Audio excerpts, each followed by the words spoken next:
init pa oh. Counter shaft ng Nexar M125 Fi.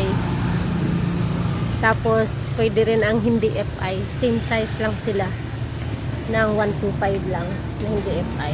Tapos pag nag-purchase ka ng with Fi, mahal ang packaging pag nakasulat Fi, pero pareho lang sila ng counter shaft. XR M125 at Wave 125 at XR M125 Fi. Durog. Ito ay natuyuan ng langis. Grabe ang problema nito. Yung black pinaribor. Tapos palit counter shaft. Connecting rod palit. Connecting rod bearing, mga bearing. Dahil sa pagtitipid. Masyadong nagtipid sa oil na meron namang mumurahin 180 or more pa or less pa yung pinakabarato. Nagtipid. Wala ko nakira.